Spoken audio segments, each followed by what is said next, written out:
Okay. So the banner's up. We're not in yet. Okay.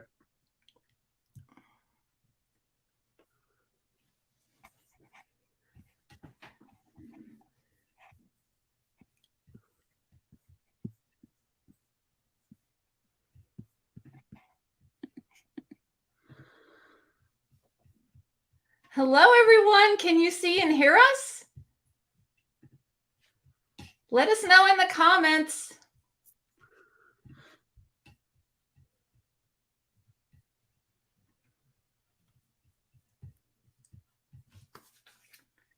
Hi, guys. How are you? Hi, John.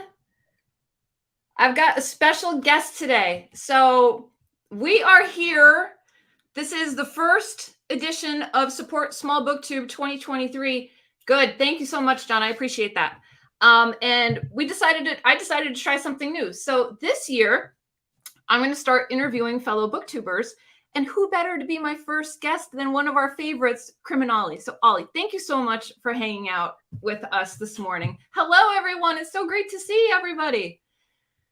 So what we're going to do is first, I want to introduce myself. I see all my familiar friends, but if there's anyone new to this event, I do this every 2 weeks. And this is really to help booktubers get comfortable with their channels. We talk about tips and tricks. We brainstorm. It's a group collective. And sometimes we just hang out and drink coffee and have fun. So we do this every 2 weeks. Ollie is a huge supporter of Support Small BookTube. He pops in every once in a while and it's just fantastic getting knowledge from all different sizes of channels. And it's not just channels. It's also subscribers and viewers that like to hang out too, or people that are thinking about starting up a channel. So once again, this happens every 2 weeks and I hope to see everybody again. So it's so great seeing everyone. So Ollie's here and he said I'm going to grill him, but I'm not going to grill him. We're just gonna have fun and we're gonna talk BookTube. So the format that we're gonna be doing today, let me see. Crystal, is Crystal here?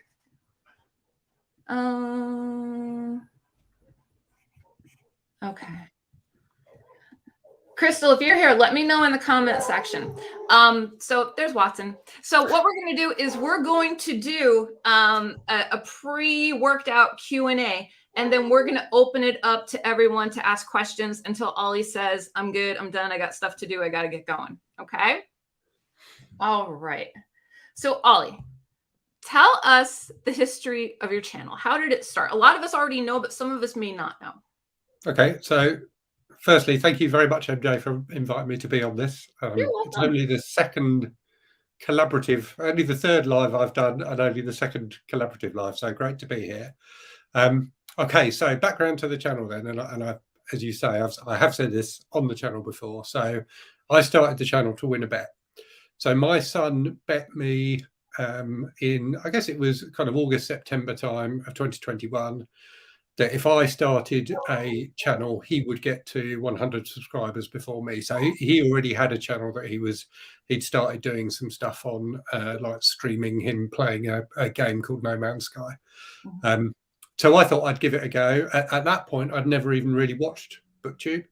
There were a few channels I watched on YouTube, but not BookTube ones. So I thought I'd give it a go. I shared it with a few people I knew, like colleagues at work and friends and things like that, and got a few subscribers that way.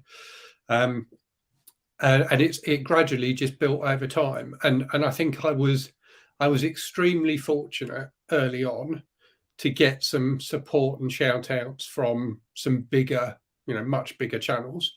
So people like Juan at Plagued by Visions, Michael K. Vaughan, Steve Donoghue, all gave me shout outs fairly early on, which I think got me a few more subscribers, but also just really boosted my confidence as well. Right. It let me know that I was doing the right thing. And the thing that was kind of, I guess, transformational about the experience for me was I'd been writing written reviews for years. So for years, I've either had my own blog or contributed to other blogs. And at one point, I was doing like three written reviews a week on my blog. And very quickly on BookTube, I was getting more engagement, more comments, more things like that than I'd ever got doing blogging, even when I was blogging on a site that got a reasonable amount of traffic. So it immediately felt like I'd found the right place for me to express, my opinions about stuff. Right. And it's it's just kind of continued since there. And then I guess the luck has continued too, in that a while ago, so towards the end of last year, one of my videos kind of got noticed by the algorithm, and got shared and promoted by the algorithm for a few weeks, and that massively grew my channel. Okay. Like massively. I think I was at about 3,000 subscribers before that happened, and I'm now at like 20 odd. It was crazy, right? Yeah, it was so strange. And how the algorithm grips a channel, right, is that it has its own methodology, its own way of working things out, and it draws people to you.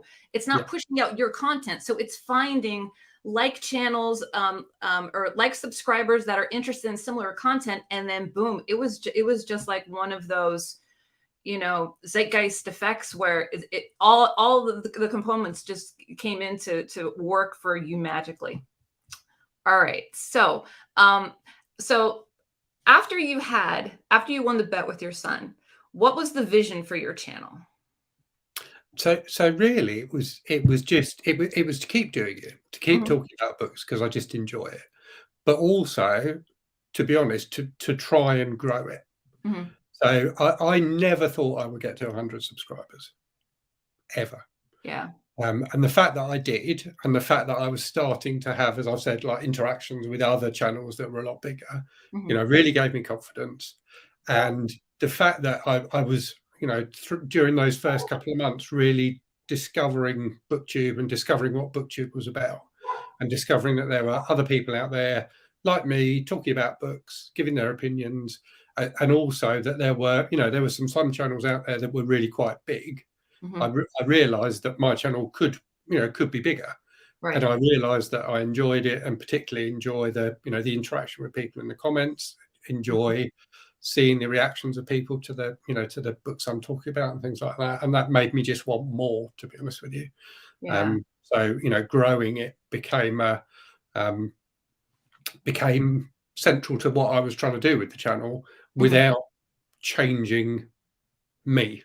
Yeah, without changing the kind of stuff I was talking about and my kind of style and approach. So my style has changed a bit over time, but I think probably within the first couple of months, I'd arrived on kind of the basic format that I'm still using today.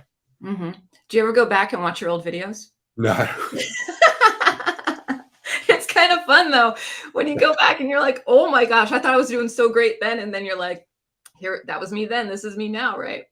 Yeah. I bet a lot of people in the comments can relate to just getting that struggle to get to 100 subscribers, and then just making those small milestones. I bet a lot of people can relate to that.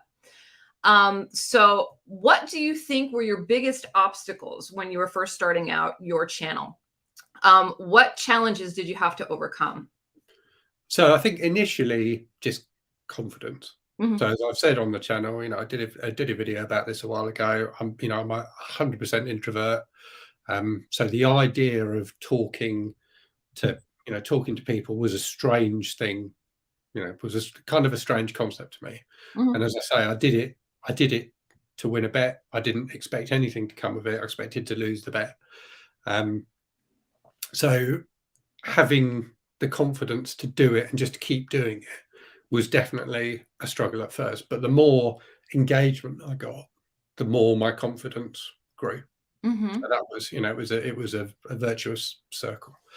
And then the other things, I suppose, really were like technical things, like lighting and sound in particular. So, as my channel has grown a bit and I've become monetized, I've been able to invest in a decent microphone and some lighting. But, some of my earlier videos, and indeed some of the videos that still do quite well for me, the sound is terrible on, and the lighting's awful on. And I think for me, I kind of feel like I have a minimum level of like technical proficiency that I want my videos to have. So regardless of what I'm saying, I want my videos to kind of look reasonably good. And so I'm very glad to have these bookshelves now. Yeah. For example, rather than the piles of books I that miss people the stacks. so I think it just gives a better first impression if somebody clicks on the video of yours not knowing you. If they see that there's kind of a degree of professionalism, then I think that is helpful. But also, the most important thing about BookTube, I think, is that it is amateurs. That we are all just people who love books and enjoy talking about them, and that's why it's so great, because you get so many different opinions. Absolutely. Okay, so now that was Ollie when he was first starting out. So now that Ollie has blown up, what challenges do you face and what obstacles do you still have to overcome? I know one. Time. Oh, we'll see if I know that one as well. So one is comments. So one is just keeping on top of the comments. So I think it's really important to acknowledge your viewers, and to, I do it because I enjoy that interaction with people about books. So I always try and reply to all of my comments. And that has got more and more and more difficult, because I do a video every day. I don't know how many comments I get per video, but probably 50 on an average video. So replying to all of those comments is a thing in itself. And I'm like woefully behind. I'm like a week behind at the moment, I think. So I need to get better well, not better at it. I need to find a way to make the time to do it, because I do think it's really important to do that. And I think you get a more engaged audience if you do that and actually build a relationship with your viewers in the comments as well as through your videos. So that's definitely something. The other one is just people being assholes, to be honest with you. Are there more now? So I see this, if one of my videos gets picked up by the algorithm, and obviously that one I've talked about did hugely, but I've had quite a few over the months that have in some way or another. And what you find when YouTube starts pushing your videos to people outside of BookTube, you start noticing that people can be real dicks in the comments. When it's just inside BookTube, usually all the comments are lovely. You might have a disagreement, you might have a difference of opinion with someone in the comments, but it's always cordial and polite and things like that. But as soon as you get this sounds terrible, but as soon as you get like outsiders watching your videos, you do get funny comments. And there was one video of mine that was about a Stephen Seagal book, which was like a very, very right-wing book. And I was critical of the politics of it. So there was one video I did about that got picked up by the algorithm, and I got loads of like quite unpleasant comments from from people who didn't agree with my political views. But I've also had just like personal comments, like comments about my appearance and things like that, which is, as someone like me who's like I'm a middle-aged white guy, I'm not used to people commenting on my appearance. My appearance is kind of, wrongly, but in our society, my appearance is kind of the norm. And so it was a strange experience for me to have people comment on my appearance, like on my hair and my teeth and things like that. That was very odd. And it made me understand how difficult social media and things like that can be for young people, where that kind of thing is much more, common. So that was not difficult exactly, but certainly interesting for me. And I just, for me, I just let it wash over me. But so those are two things, and then I guess the other two things are the pressure to keep delivering content, because originally I set out to do like 1 or 2 videos a week, and I've ended up doing 7 videos a week. And at one point in the run up to Gold August last year, I was doing 8 videos a week, and I really like the kind of agenda, what's what I'm called, like the structure and the schedule that I've ended up with. It really works for me as a creator, because it means I know what I'm doing every day, and it seems to work for for my subscribers as well. But it's a lot, doing 7 videos a week, as you all know, MJ. It's a lot. It's a lot more. It's a lot more when you have 20,000 subscribers too. Yeah. but I don't want to. When I had like 50 subscribers, if I didn't put up a video, it was like, well, I haven't put up a video. Mm-hmm. Who's even going to notice? But now I feel like I owe my audience to keep producing content for them, and that's fine because I enjoy. I love doing it. I really enjoy doing it. But it is, like yesterday I had to film. No, day before yesterday, I didn't have a video ready for that day. I'm normally ahead of myself. I didn't have a video ready because I hadn't been feeling very well the previous weekend. So I had to quickly film during my lunch break and film it, edit it, do the thumbnail and everything. Yeah. Because I wanted to make sure I had something. So there's that, and then there's also, I guess, and this is probably something everyone faces, but the desire to continue to evolve my channel and try different things, but also maintain the style and the feel of the channel and not get away from that, because people seem to like the way I do things and the kind of content I put out, so I want to keep providing that, but also I don't want it to get stale. For me as a creator, I don't want it to get stale. I want to keep on trying new things, so it's getting that balance right. Yeah. And as channels evolve, you see, channels go through different phases. Some people will take a day off, some people won't, and it's just an ongoing formula that you kind of tinker with along the way. But know that the more videos you put up, the more comments you have to answer.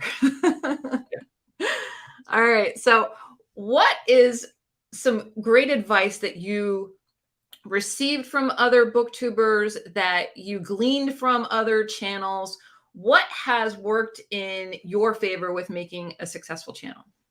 So I guess three things. So one is a thing, and I can't remember who I first heard say this, but it's the thing that everyone says about BookTube and probably YouTube in general, which is be yourself. And I think that's really important because, I never expected that by being myself, anyone would watch my videos, but they do. So, it's worked for me. But also because I think if you're not yourself, if you try and be someone else in front of the camera, then it will get exhausting over time and you won't enjoy it. You have to be honest about your opinions about things. You have to, not censor yourself. Clearly you need to be considerate in the language you use and things like that, but you should be honest about your opinions, and you need to not sugarcoat who you are. Just be yourself, and the right people will find it. The audience of YouTube is so huge that whoever you are, there will be people out there who enjoy watching your content. So that's the first thing. And then the other thing, I guess, is, and I think I said this in a tag video the other day, there were two channels in particular who I really learned from in the early days. Actually, there were three. There were three channels I really learned from in the early days. So the first one was Juan at Plate by Visions. So just his dedication to putting out, being willing to talk about all different sorts of books and books that might be challenging and things like that. So not being afraid to talk about difficult books.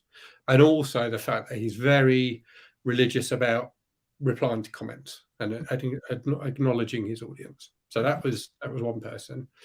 Another one was Michael K. Vaughan, in terms of being prepared to talk about books that might not seem like popular books, like older books and things like that. But also being kind of diligent about things and having a very steady stream of content, and also having a structure to that content. So Michael, like I do, and I stole this idea from him, but he has set days when he does certain things, like Epic Comic Book Wednesdays, whatever. So I have a pretty rigid schedule, and I find that works. As I've said, it works for me as a creator because I know what I'm doing each day, and I think it works for the audience too. And then the final one was Kelsey at Simon Slashers, who I just love Kelsey's channel. I love her approach to things and the way she presents herself and her enthusiasm, but also just like the professionalism of the structure of her videos. And that's definitely something I learned from and tried to emulate. So, having a bit of an intro where I say what I'm going to be talking about in the video. I think having a a phrase that you use that people come to identify with your channel is really helpful as well, because it helps build a kind of brand for you in a way. So that, and then Kelsey's also got her lovely little clip of the videotape going in as well, so a little sort of like credit sequence almost. So I tried to do one of those as well. So just having that feel that as soon as someone clicks on your video, even if they even if they're not looking at the screen, even if I've got the step one, actually no, that doesn't make sense, even if they couldn't see your face or hear you, they would know which channel it was. Yeah, so just having an identity to your videos. Awesome. All right, so we do have a lot of younger channels here in the chat. So what type of advice would you give to someone just starting out, or someone that is struggling with their channel, or someone that is thinking about starting a channel?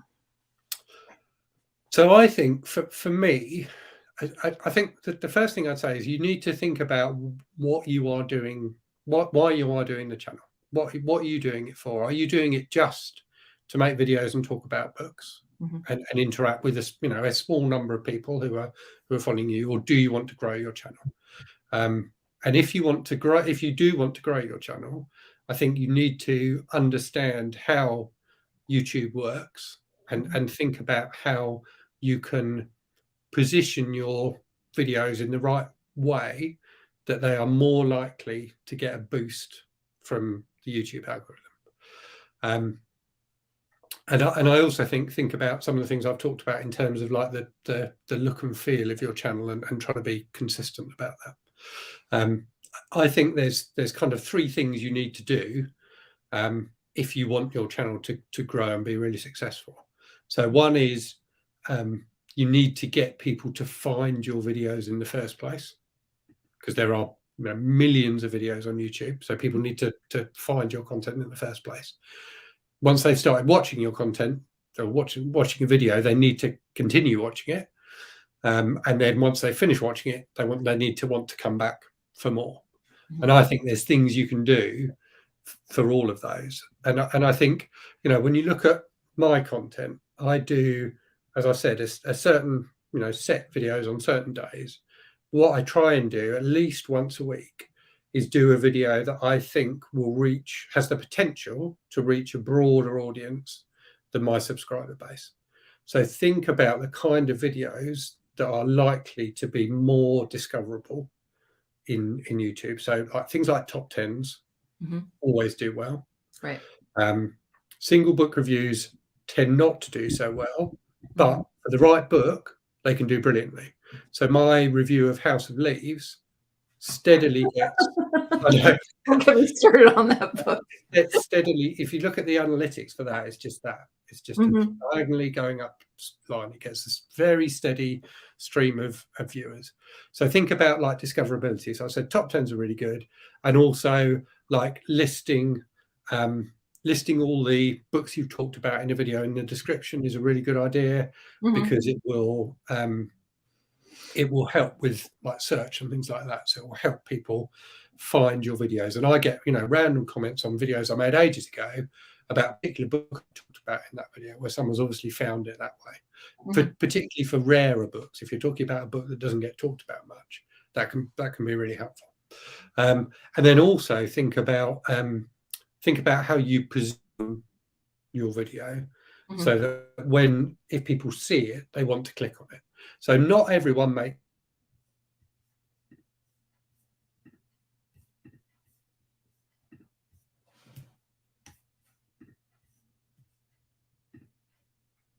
Ollie, you're frozen on my side. I can't hear. Okay, hold on. Okay. There we go. Okay, I lost you for a second. Yeah. So think about, you don't have to necessarily make thumbnails, but think about the title for your video.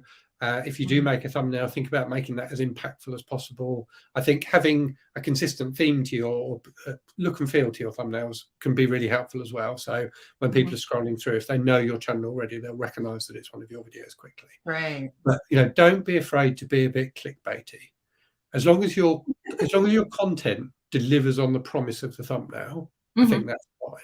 And so thinking about my own experience, the video of mine that blew up was a review of a book which is not very well known at all, called Notice by an author called Heather Lewis. It's not even in print anymore, not a very popular book. If I'd called that video Notice by Heather Lewis book review, which is what I'd called, I know, a lot of previous videos I've done, then I don't think it would have got anywhere near the number of views it got. I think it would have got 500 views. But what I called it was the most disturbing book I've ever read. Right. And it's had 400,000 views. So think about things like that. It's not a guarantee that your video is going to get a boost from the algorithm or anything like that, but it makes it more likely. And I think there's so many different factors. You know, nobody understands exactly how the algorithm works. But there are things you can do to make your videos more appealing to them. And, you know, just more appealing to general viewers who might be searching for something and might have a list of videos. They might click on yours rather than someone else's. So those things I think will all help. And then I think so that's making people click on your videos in the first place. In terms of making people continue watching your videos once they've clicked on them, I think telling people what your video is about at the start is really important. So that people know straight away what they're going to be getting from your video and why they should watch it. And then be concise. I think unless you're covering a really big subject, and, you know, there are some channels that do fantastic videos that like an hour long where they really do a deep dive into a particular author or something like that. That's brilliant. But if you're just doing a single book review, you know, for me, I think 10 minutes is probably more than enough. And I think if you're spending longer than that on a single book review, you're probably going on a bit, and people might switch off a bit if they're listening to you. And I tend to have think about before you film, think about what the structure of your video is going to be. I've got this whiteboard, and before each video, I've got terrible handwriting, but before each video, I just make bullet point notes about what I'm going to talk about in that video, and just make sure there's kind of a natural flow to it. The other thing I think is really important, and I do get this comment a lot in the comments from people, is to not go into too much detail about what's in the book, but talk about why you liked the book. So don't spend 3 or 4 minutes describing the plot. I usually cover the plot of a book in about 2 sentences, because as soon as you go further than that, you start getting into spoiler territory.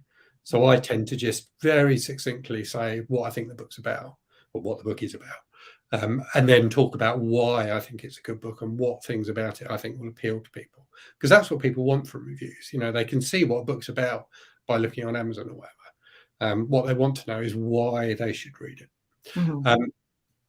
So those are kind of some of the things I do. And then in terms of getting people to come back, and I've also talked about the kind of thinking about what you want your videos to look like and the structure of your videos, and don't be afraid to steal from other creators in terms of ideas about how you can do it. You know, I've done it. I've said, you know, very openly here, there are three people who really influenced how my channel has ended up. So I think there's no shame in doing that at all, as long as you are true to yourself. You're still being yourself. But think about, you know, what can make your videos better, what can make them more appealing. Think about what you like watching in other people's videos. And then in terms of making people come back, just think about things like, you know, engaging with the audience in the comments, you know, making sure people feel like they've been heard. I know in my life on YouTube before BookTube, I used to comment on, you know, videos sometimes, and I don't remember ever having a response from a creator on any of them, apart from once. And that one time when I did, I was like, wow, he got, you know, this guy got, and that was quite a big channel as well, a big watch channel. He replied, and I was like, wow, that's really cool. And I think if you do that, people are more likely to come back, and they're more likely to comment again. And comments equal engagement, right, which the algorithm likes. Right. So think about how you can keep your audience wanting to come back, and just build a relationship with your audience as well. I think people come to BookTube for the books, but they stay for the creators. I think building a bit of a rapport with your audience, you know, talking about I mention regular subscribers sometimes in videos. I do I've done buddy reads with subscribers and things like that. And I make sure that, if someone has said something in the comments that I end up using in a video, I make sure I give them a credit for it. I mention them in the video. And I think all of that shows that you are aware of your audience, and it's not just you talking to your phone, it's you talking to your audience. And I think all of that helps people get to know you and want to come back. And also, I do, if I'm doing a review video, I focus on talking about the book. But in my weekly wrap-ups, I will usually do a couple of sentences about, I've had a good week at work, or we did this week, or what's this, it just gives people a bit of more of a flavour of you as a person. I think tag videos are really good for that as well. Yeah. And one other thing, actually, and then I'll shut up because I've been talking. is think about, we who are within BookTube are so used to like the terminology of BookTube that we don't even think about it. But there's so much jargon that we use. So do think about that, because I think it can be quite off-putting for people. And I've certainly fallen into that trap where I've talked about DNFing in a video, and then someone's gone, what's DNF? What's DNF mean in the comments? People just sometimes don't get it. So you only need to give it like a, just to give a tiny little sentence that explains it, and do it in a non-patronizing way. But I think people do appreciate that, and people who do know what it means aren't going to mind it. Right. So you kind of led into my next question, which is talk about the community aspect of BookTube. So I think for me, there's two communities. There's the creator community, and there's the broader community. And I think, the creator community is fantastic. And as I said, I got so much support early on from other channels, and it really encouraged me. And, my channel wouldn't exist if I hadn't had that support, because I would have given up. So I think it's really important that all of us keep supporting each other. And, the work you do on that, MJ, is absolutely fantastic. I know everyone, really appreciates it. So there's that creator side of things, and just checking in with each, if someone hasn't put up a video for a while, just checking in with them, and making people know that you recognize them as individuals as well as just as creators. So there's that side, but then there's also the subscriber side and the commenter side. And I think that's can be a more difficult one, because when you're limited to the comments, it can be difficult to have like a proper conversation and things like that. But I think, as I've said, I always try and reply to comments, and I do try and involve my subscribers in things as well where I can. So I've got a Discord, which at the moment is seems to be going really well. That's a great way to talk to your subscribers. But also things like giveaways. I've not done a giveaway for ages, but doing giveaways can be good. Fairly early on in my channel, I did, and I need to do it again because it was really fun. I did like a mystery game where people had to there was a mystery hidden in the video, and people had to solve it, and the person who solved it got a prize.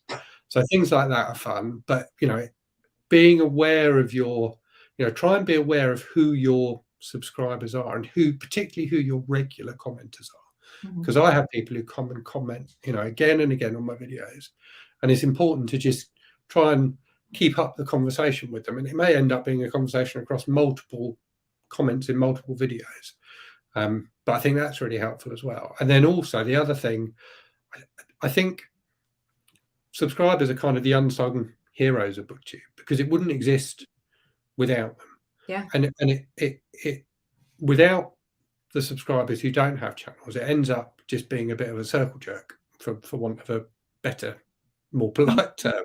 So I think it's really important that we do look after our subscribers and keep engaging with them.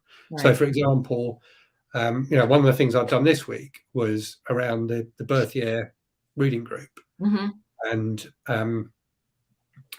opening that up to everyone to suggest books for, whereas previously the books had always just been from the books that creators had mentioned when they did the original tag.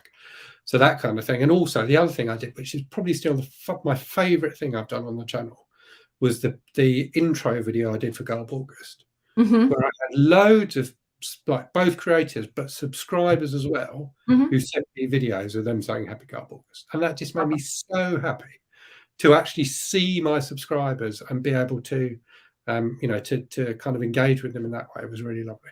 Awesome. Are you going to do anything like that for Garb August 1.5? Not for Garb August 1.5. That's going to be fairly low key. Okay. But Garb August 2, yes, definitely. Lovely.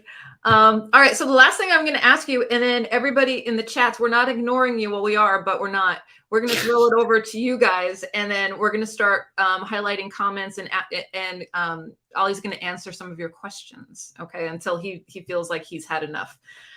So what are you reading today, Ollie? So I am reading. So I've just finished the 4th book in the Odd Thomas series, which I need to let you know, because I think you said to let you know. I'm either on 5 or 6. Yeah, let me know. I'll get it from the library. Yeah, so I've finished the 4th one, and I'm about a bit over a third of the way through. I'm going to be finishing this today. Bomber by Len Dayton. Well, finish it not today, this weekend, which I'm doing a buddy read of with DDB, one of my subscribers, which is a really good novel about a bombing crew during the Second World War and like the people they are bombing as well. So it's quite kind of even-handed, but really like a classic kind of military fiction novel, but one that my dad recommended to me years ago, and I've been meaning to read. So I'm really enjoying it. Awesome.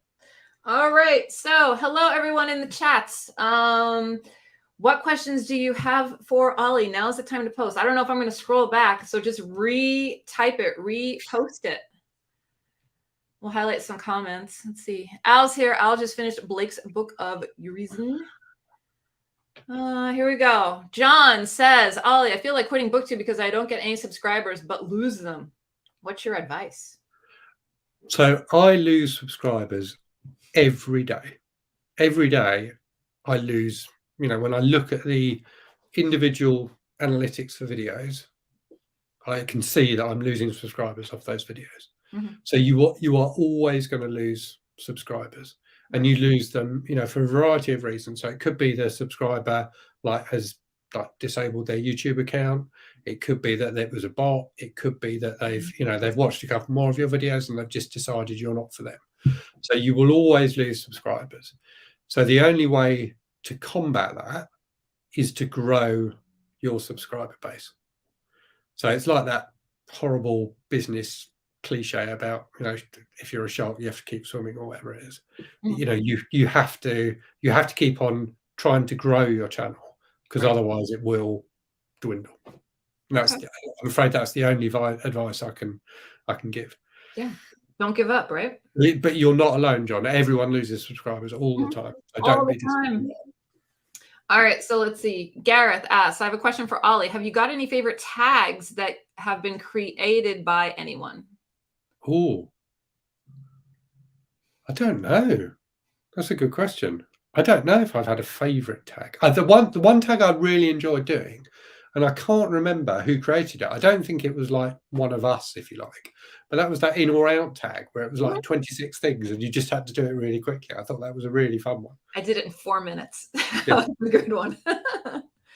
All right, Michelle's here. Michelle says, Ollie, do you write notes while you read immediately after, or do you just have a great memory and remember all your talking points easily? It's a bit of both, apart from the bit about having a great memory.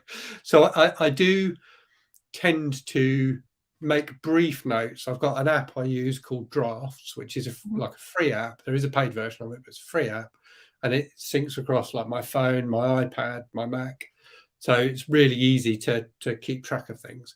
And I just make very simple bullet point notes in that about particular things that I'm interested in. I'm not a like highlighter or like someone who uses like a rainbow array of different colored Post-its and things like that.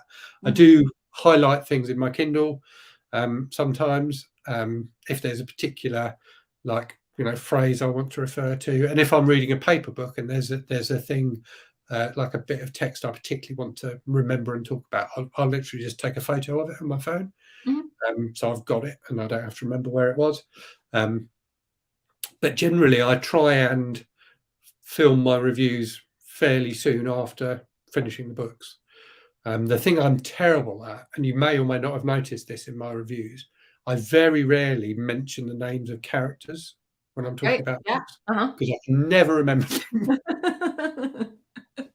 And I do often actually, sometimes I will like flip through a book again, or look at the synopsis on Goodreads or something like that before I do my review, just to refresh my memory on it.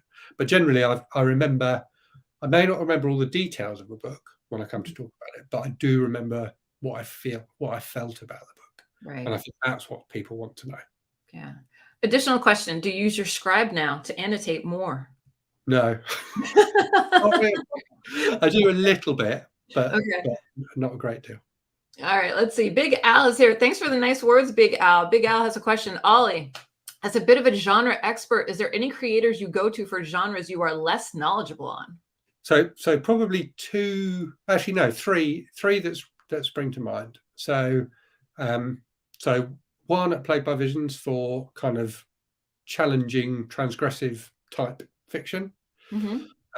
Michael K. Vaughan for kind of classic pulp type fiction, so kind of Weird Tales type stuff. And Sarah at the Bookish Knitter for category romance, which I'm starting to get into more.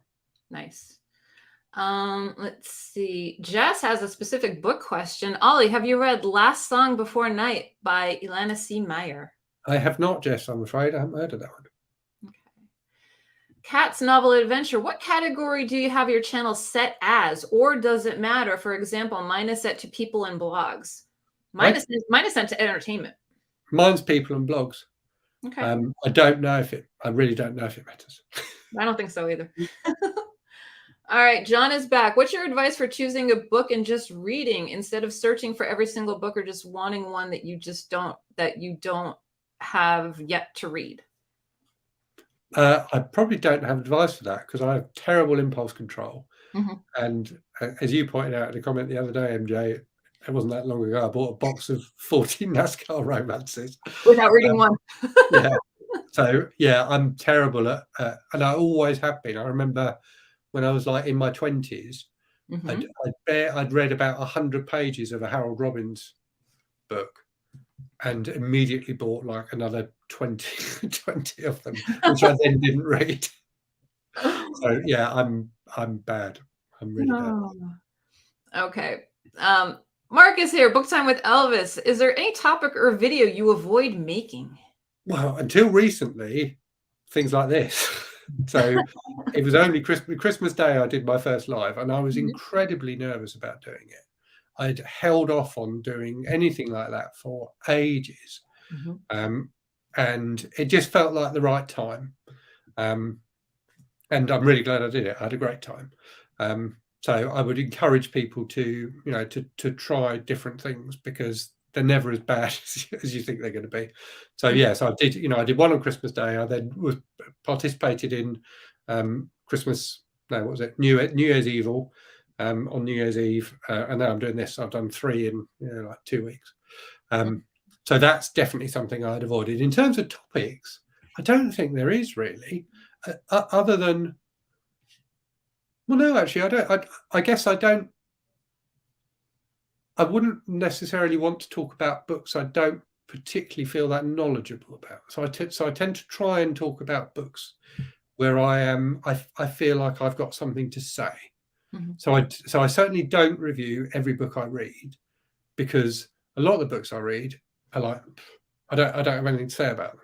So I guess that's one thing I would say I avoid doing. Okay. Let's see. Autumn is here. About consistency, are there videos you make at the same time every month or year, and how do you schedule those ahead of time? So there aren't videos I make at the same time of the year necessarily, apart from the obvious things like like end of year wrap-ups. I do kind of have a bit of a schedule across the month where on a Wednesday I now on a Wednesday do a review, but it's a different type of review for different weeks of the month. Somewhere I've got a note of what those weeks of the month are because I can never remember it. Excuse me. Mm-hmm. But yeah, so one Wednesday I'll do my like classic review for the month. One Wednesday I'll do a classic horror review, and one Wednesday I'll do, well, the other Wednesdays I'll do disturbing books reviews at the moment. But aside from that, there isn't really anything. It's more for me about the weekly structure, because I think I kind of think of YouTube as a, I don't want to say like a short-term thing, but do you know what I mean? It's an immediate thing. Mm-hmm. So I think what I care about is what I'm doing this week and what I'm doing next week.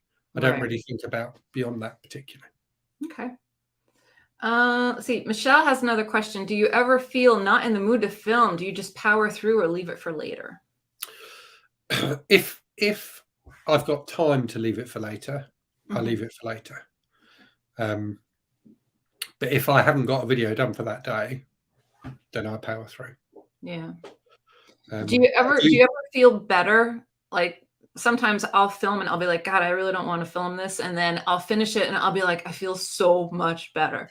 I find it I don't know, like a therapeutic thing. Even if I'm feeling really crap, as soon as I turn on the camera and say, hello, I'm Ollie, and this is Criminally, I start feeling better. Yeah. And then the words just flow. I get that. Anybody else get that? Let us know in the comments. Okay, let's see. Gareth asks, do you ever schedule in advance? It seems like you film as you go along. I do, but not very far. So I usually have, so every other weekend is a weekend when it's easier for me to film.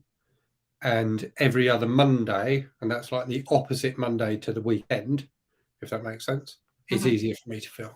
So I tend to try and get ahead on those days. Right.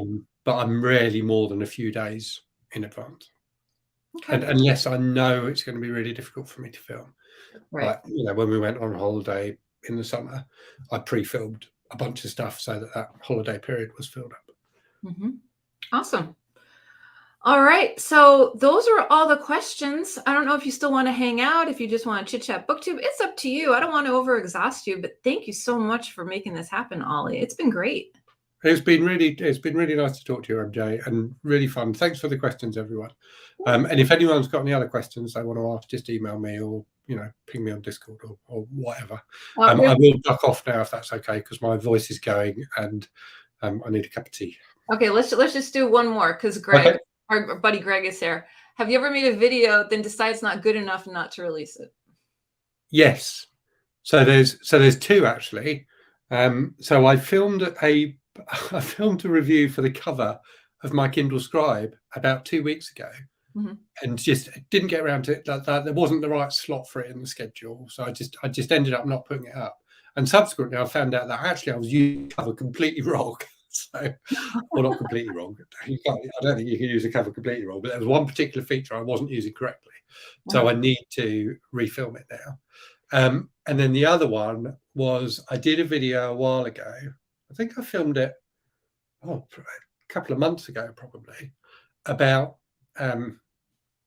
thrillers. So about you know, like domestic thrillers, like the kind of thing that like Girl on the Train, and you know, that kind of modern thriller. I did a video on that was supposed to be quite tongue-in-cheek and funny. So it was like 10 rules for writing a thriller. Yeah. But it was quite sarcastic in tone. And I decided, having filmed it, that A, it probably wasn't that funny. And B, actually, I'm not a fan of, like, you know, pissing on books that people like. So I decided not to put that one up. There you go. Good advice. Thanks for the question, Greg. All right. So I'm going to continue here with the folks to see if they have any other questions. I know a lot of people are probably going to drop off because you're saying goodbye. So I'm sure that I will be chatting up your videos and giving you little jabs in your comments like I always do. All right. Sure. And everyone, if you're not subscribed to Ollie, one last question. What do you call your subscribers? Do you call them criminals? Because I thought about that, and I think you No. should call them criminals. Do I need a name for them? Like, what does Lady Gaga call her fans? Monsters, little monsters. Monsters. We've got Yeah, I've never thought of I know. I thought about it when I was driving today. I'm like, what are Ollie's fans? I'm like, criminals. That's it. All right. But thanks so much, Ollie. I appreciate it. And make sure you subscribe to Ollie if you don't. If you don't, you're missing out on a ton of good stuff. Cool. Thank you very much, MJ. Thanks a lot, everyone. All right. See you, buddy. Bye. Bye. All right, everyone. Oh, this was great. This was so much fun. Ollie, I don't know if you still want to hang out in the comments or anything like that. Feel free. So this was really cool. If people think that this is a good idea, let me know in the comment section down below if we're going to keep on with this for like a monthly thing. I'd be way more interested than having different booktubers on like once a month, small, big, all different, so we can grill them a little and then we can learn and make connections. So let's see. So fun. Michelle says, so helpful. Thanks for organizing. Be sure to drop a like on this video. Thank you so much. John says, I love this. Gareth says, good point. Sarah says, yes, please do. Yeah, we'll do it. So I have an idea for one for maybe in February. I already have a booktuber I kind of mentioned. So maybe we'll be doing that. So does anybody have any other questions? I mean, Ollie pretty much covered the spectrum as to, I think we did a good job with the Q&A and then you guys posing questions. But is there anything specific going on with your individual channels that you want to talk about while we still have like 20 people here? Al, thanks so much for popping in. It's awesome to seeing you. And thank you so much for the kind words. I appreciate it. Thanks, Greg. Autumn says, I love more of these types of videos. I'm still learning how to booktube. I need all the help I can get. Keep coming back, Autumn, because every 2 weeks we're going to be here talking small booktube. And thanks, everyone, for showing up. This has been great. Thank you so much.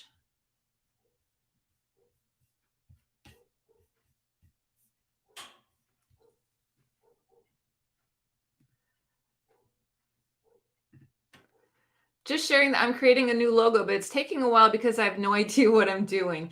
Yeah, trial and error. When you are working on your about page, when you're working on your banner, when you're working on anything like that, you'll know when you're done with it, when there's just like harmony. I don't know how to describe it, but you just know that it's the right thing. So just keep playing around with it. Gareth, I don't know if this is a good conversation starter, but is there a risk of doing too many events at once? You mean being participating in too many events at once, or creating too many events at once? Thanks, Big Al. I appreciate it. Sarah, I'm just getting started and love the advice and support I've had so far. Kat says, I love this idea. Good. John, the only thing you can do is just keep creating and being you and not get into any of the drama. Bottom line. Finding a logo is hard. You just got to create it. Try different fonts. Download free Canva. Canva is like my go-to. They have a lot of templates already done. You can simply go over it. You can get ideas from different things. The best thing to do is just play around with it. And it's good to change it up. I personally made the decision to change mine up once a year. So this is now Reading This Life 2.0, like season 2, I guess you want to call it. So every season, I'm going to like mess around with my banner just to keep it fresh for me and for my audience. Garrett says both. I have set up a few, plus I'm co-hosting 2-year-long things. Yeah, I mean, you just have to know yourself. We can only extend ourselves so far. You don't want to overextend yourself. You want to make sure that you're still having fun reading, and it's not just about, FOMO, fear of missing out, right? Because it's hard. It's hard, but if there's an event or something that calls to you, or an event that you created, whatever you're going to do, give 100% to that effort. To be fair, they're all events, readathons, quite vague in deadlines. Yeah. I mean, some of those are the best ones that I like. I don't like having deadlines, bottom line. Read at your own pace. That's my goal. Kat says, I think it's nice to have a forum where you can ask questions and build community as creators. Yes. Michelle, events are fun. Just make sure not to burn out. That's the thing, with being a new creator and trying to get your channel started. You want to look for signs of burnout. You want to make sure that you are still having fun with what you're doing. As soon as it turns into work or something that is not enjoyable, that's when you got to take a step back. Jess says, this week I'm airing the New York book tag that you tagged me in, MJ. I can't wait to hear it, Jess. I can't wait to hear it. Okay. Yeah, it's easy to overdo on the events, but they're fun and I like to join in. And getting involved in events is one of the community aspects. So if you are struggling with making connections on BookTube, events are a fantastic way to do that.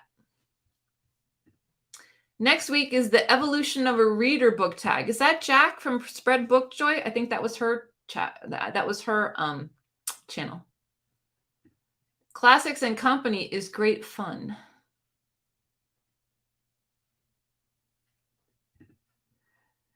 It's the balance between joining in and starting your own personal challenges, isn't it? Yeah, it's all about a balance.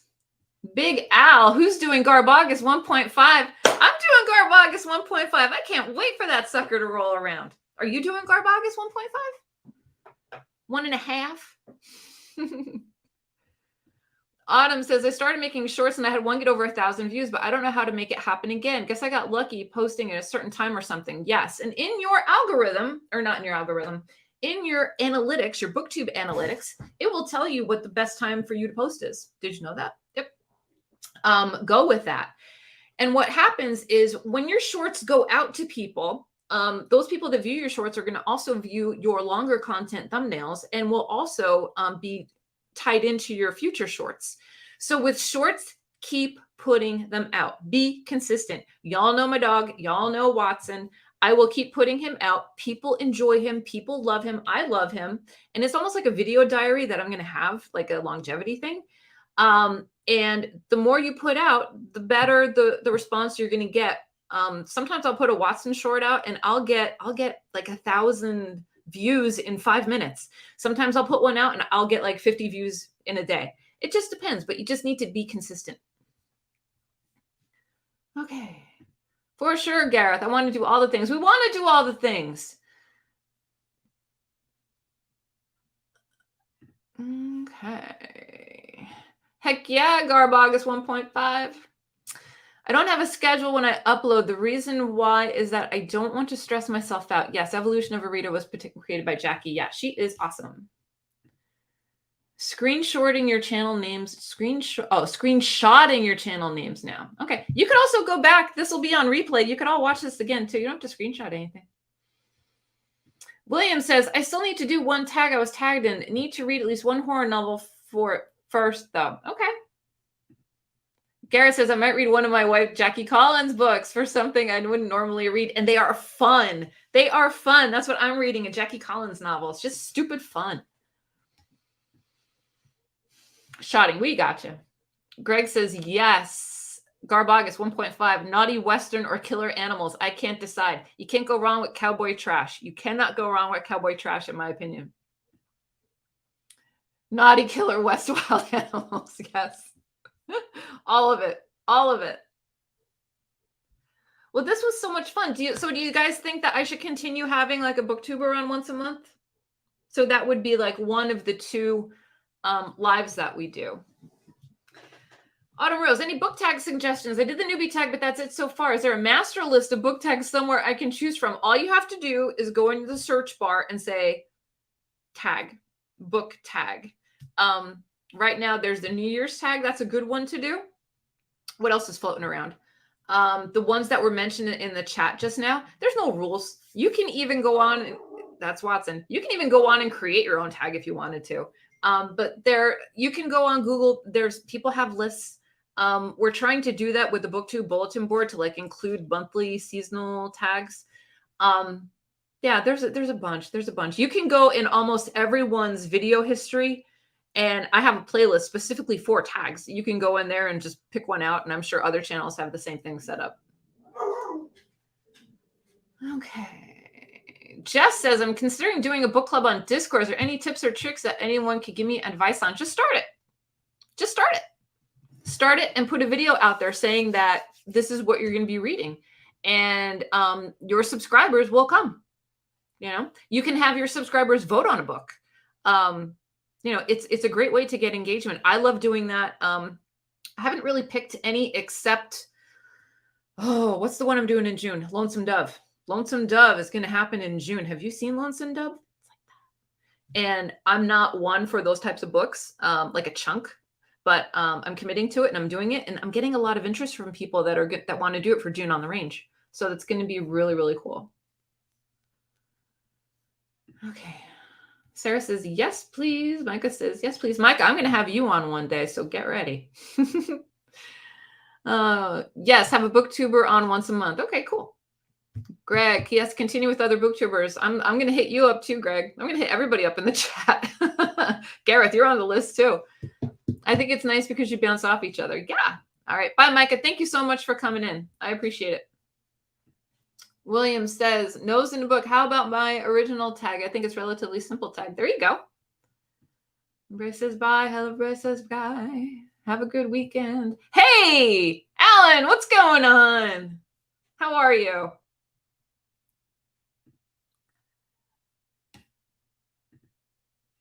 Definitely have a booktuber guest. Okay, it's fun. Bye, John. Well, this was great. This was a lot of fun. All right, what other BookTube questions do you have? I have like a few minutes left I could kill before I have to do something. Fantastic. I'd love to. I'll do my feature on favorite films and I would invite you. Yeah, sure. Someone needs to write that Naughty Killer Wild West animal book. Wouldn't that be fun? Tell Ollie to write it. It'd be fun. Bye, everyone. They're leaving. Oh, behind me? Do you see it? I don't know if you could see it. Yeah, that's my chunk. We're reading book number 3 this month. Good. It'll be fun. So probably next support. Well, I don't know. Maybe we'll do next support small booktube. Let's see. Let's see how this one takes off. And I'm going to get in touch with people to see who wants to come on along. I could have more than one person too. I think I could have up to 6 on here or something like that. Autumn, how are you so awesome, MJ? I don't know. It's probably DNA, positive life, you know, loving books and finding something that you just love to do. This is the best freaking hobby I've ever had. And it's the best community I've ever been a part of. And I can honestly say that from the bottom of my heart. You know, we all rally for each other. Y'all know what's going on with PAX. If you don't get on your feed, you know, PAX is going through some stuff and there's some, you know, charitable things going on for her. So make sure that you check that out because she is amazing. And, you know, I'm sending her my strength and my love. Book number 3 was my favorite of the 5. Wow. Okay. All right. The other 2 are weaker, I think. Well, I love the first one. The second one is kind of just like a reunion with a lot more alcohol. And the third one I'm looking forward to. What am I currently reading? I am finishing up Ian McEwan's Machines Like Me, which is about AI technology coming into a household, which is, it's good. It's good. So I'm like almost done with that. I wanted to finish it yesterday, but I didn't. And then I have Head Full of Ghosts. I'm going to start. I also have No One Left to... Here, I'll show you. So I've got Head Full of Ghosts I got from Santa. And this is Paul Tremblay. This is a ghosty, possession-y type novel.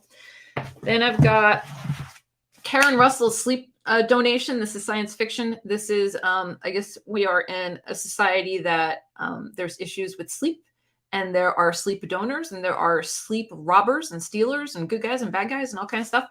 And it's only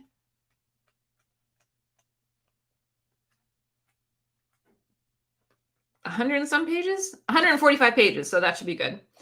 And then I've got No One Left to Come Looking for You, which is about New York City, I believe in the 80s.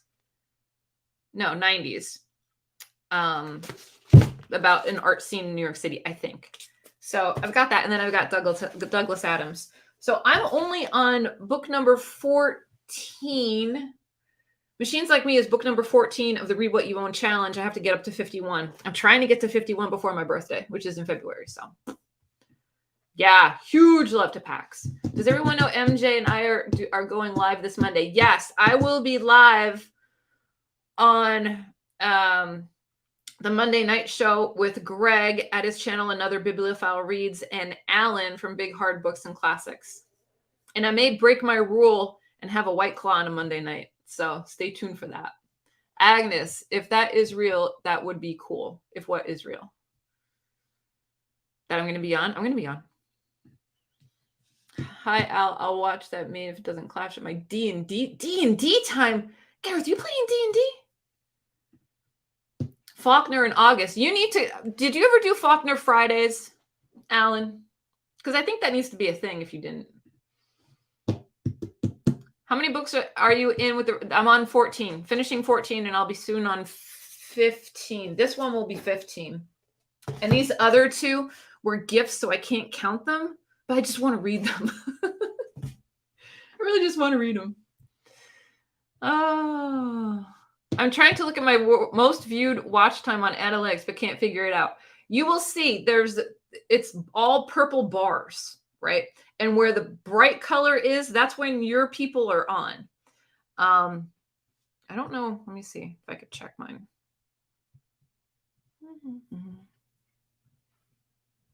Does everybody dip into their analytics? You should once in a while. Don't get hung up in it, but get in there. It's going to be under audience. Okay.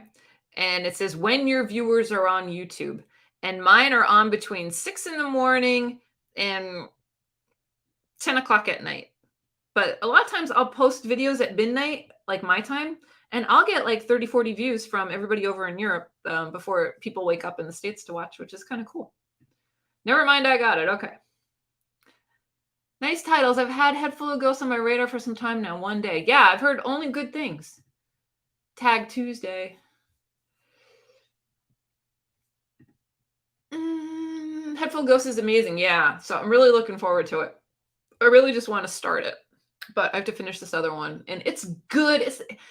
The first half was better than how the second half is going. I think Ian McEwan could have went in a totally other direction with this AI technology, but it's good. It's good. The audiobook is terrible though. Oh, it's so bad. Like this is one book that I would prefer to read the physical book and not do the audiobook. It's just not good. Gareth says, I don't actually look at my analytics because it wouldn't work with my personality. It would be a blow to my self-esteem. I'm not saying do a deep dive. I'm just saying look to see when your people are on. Look to see when people are watching your content and just try and match up a little bit of this, a little bit of that.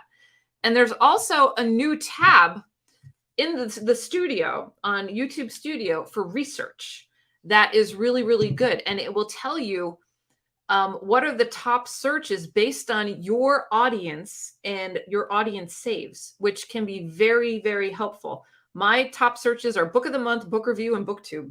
So if you hashtag those, chances are your videos are going to, in my experience with those words, they may get picked up a little more. And that has the whole thing with the algorithm and, et cetera, et cetera. Sometimes it's good to know yourself though. Yeah. You and your Vox are. Lonesome Dove is a great novel. I know. I hope. Well, everybody says so. I can't wait to read it. It'll be good. Yeah. Awesome. What other questions do we have? I'll stay with you for a little bit longer. This has been so much fun. What's everybody reading? What's everybody doing for the weekend? I have to put lots of Christmas decorations away today. I haven't had time to do it. Have you ever thought about doing a video of favorite authors?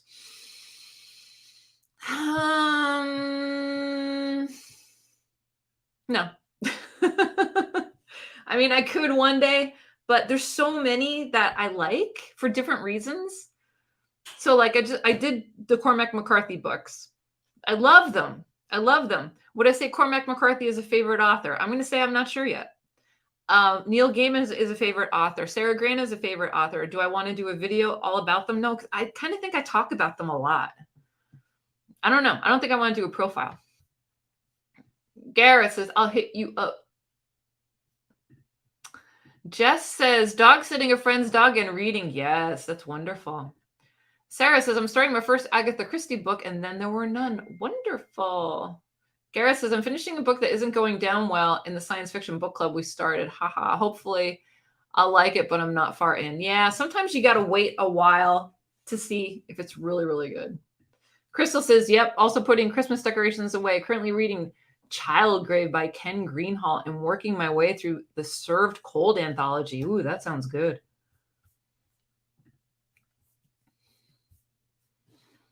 I love starting new books. Don't you? Oh, it's just the best feeling. It's the best feeling. Like I can't wait to finish the book that I'm reading so I could dip into another one. It's awesome. My husband thinks I'm nuts.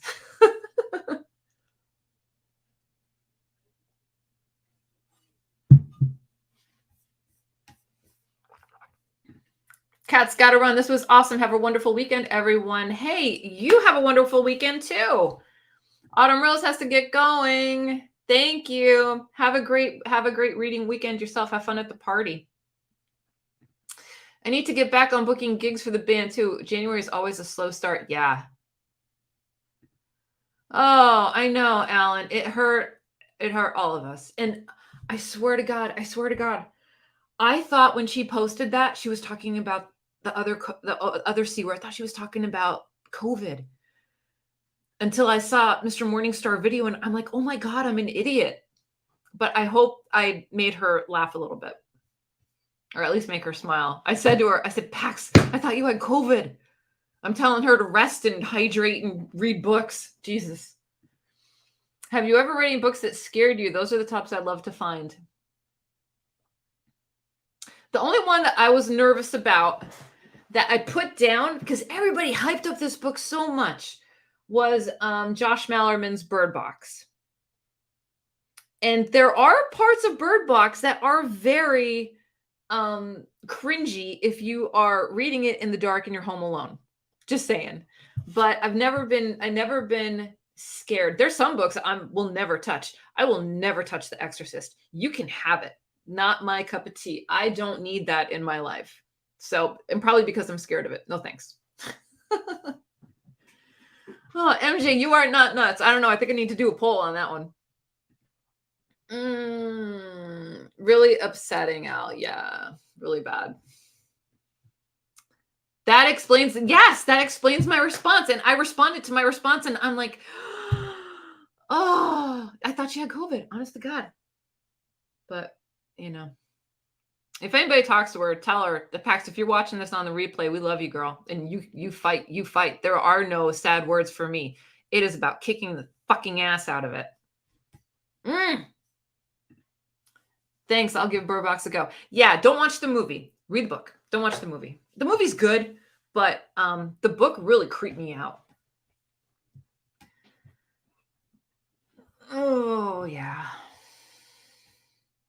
It's great having y'all still here. Thanks for hanging out. I thought once Ollie left, everybody'd be like, all right, there's just me. I'm here by myself. This past week, I saw the movie version of My Best Friend's Exorcism and loved it. Yeah, it was fun, wasn't it? It's kind of campy. The book is good too. Jess, did you read the book? The Patience of a Dead Man by Michael Clark is super spooky. Is that our Michael Clark by any chance? We have a Michael Clark in BookTube. I like to read some Grady Hendrix before next Halloween. Yeah. Who was talking about Oh, Final Girls. No, what is it? You know the book I'm talking about. That one I want to read. Ah, thanks, Gareth. The Exorcist is great. Yeah, no thanks. You can have it. What was it? The Halloween tag? I did a video about Jason Miller coming to talk to us in high school. Not happening. Nope. Thanks for the recommendation. You're welcome. I want to read it this year. Cool. It's good. It's really good. I think it's better than the movie. So if you enjoyed the movie, you're going to like the book even better. Different Michael Clark, I think. I think so too, but I just had to say that. Trish, what's going on? Real life scares me more than fiction. Go Pax, you can do this. I beat cancer's ass 25 years ago. That's awesome, Trish. I'm so glad for you. I know a lot of people. One of my good friends at the gym, she's going through some type of brain cancer, and she got diagnosed last November. She's been going through chemo, going through treatment and everything. She kicks my ass at the gym. She kicks my ass. She killed me in a workout last week. And I said to her, I'm like, girl, whatever you're doing, keep doing it because it's working. So I know the power of suggestion, the power in our mind can heal our body so well. And when people are sending out thoughts and prayers, that's awesome. But you got to send out the fighting energy. That's what people need, right? Faulkner Fridays, genius. All right. Faulkner Fridays with the C, copyright MJ. I've got Faulkner Fridays. I've got Cowboy Trash. What else am I copywriting? I think you should do it because you know what? I need more Faulkner in my life. I haven't read him since high school. There, I admit it. I've read all of Hendricks' books and I can't recommend them enough. I know. I need to read more. Sarah says, agreed. Greg says, I got to go. This was awesome. Thanks, Greg, for stopping by. I'll see you guys on the weekend or on Monday. Later, Greg. Later, Greg. It's just been so great. This was fun. I already had a heck of a morning. I did grocery shopping before I did this. Now I have to put Christmas stuff away. Ugh. In 2024, I want to do Saramago Spring, if I remember. What is Saramago Spring? I don't know what that is. Is that a book? Oh, wait, that's an author. And what, you read it all? You read Saramago Spring all springtime? And novella. I think she talked about Saramago. Somebody talked about Saramago. That's awesome. Write it down now. Put it in your calendar for next December 2024. Why are we talking about 2024? Yes. Let's talk about 2023. That's awesome. That'd be really cool. I love those types of events. I reckon that would be cool. I think he's, yeah. And a lot of people, like, I only recognize the name. I don't know any of his works. I've never, read anything. So those types of events are awesome too. Like Jason Harrigan's doing Umberto Eco. I never read Umberto Eco before, but I bought a book because Jason Harrigan is doing this book club thing all year long. And I'm like, yeah, I'll do the first one. Why not? Because I've got too much already going on this year. I know, you need to take a break, buddy. I'm still dating things 2022. Me too. It's sad. I was actually at the office and somebody's like, did you mean to write 2022? And I'm like, no, I didn't. I had it. It was good for like the first 2 days. Now I'm slipping back into 2022 vibes. I got to get out of it. Sarah, got to go. Thank you so much for doing this. Take care. Much love, everyone. Bye, Sarah. I've got a few books of his on my shelf. I haven't read them yet, of course. Saramago, is that who we're talking about? Bitter almonds. You can't wait till Christmas. Man, you got a long time yet. Christmas in July. Got Christmas in July. There's a superstition about not putting Christmas decorations by January 6th. Yeah, because you're supposed to wait for the Epiphany and all of that. Yeah. Hello. I want to read Saramago too. I recommended one of his books for the Birth Year Book Club. Wonderful. Make sure you subscribe to Gareth's channel. Oh, I've got so many books I haven't read. We all do. Yeah, Bitter, 1 week down. I know. I counted my books and I have 1,800. I want to get a few hundred and it's so hard. Oh my gosh. I don't have that many. I probably, when I first started BookTube, I did the 1001, the 1001 book tag, that was a good one because you would count all the books that you had in your library. I think at that time I had 451. I probably have close to 600 now, but you know, that's it really. Bitter almonds. Fibrartsy says thousands. It's crazy. I miss buying books though. Oh gosh, do I miss buying books? Oh, I'm telling you, it hurts. It hurts a little bit, just a little. But my birthday's coming up in February, so that's all I want are books.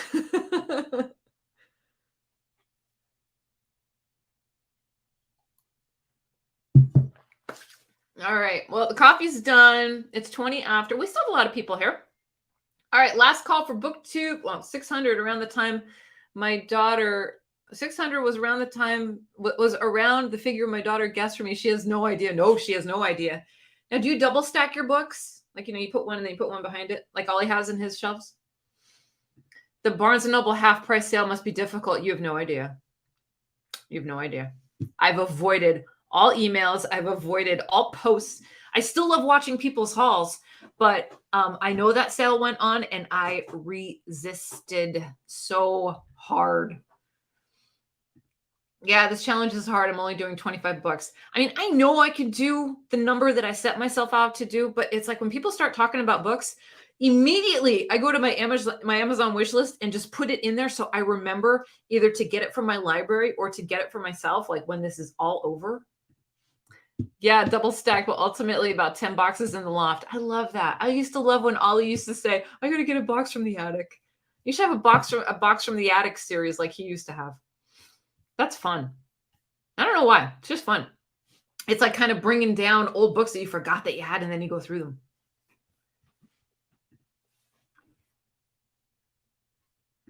The Exorcist is one of the scariest novels I've ever read. Yeah, and I'm not touching it with a 10-foot pole. No, thank you. No, thank you.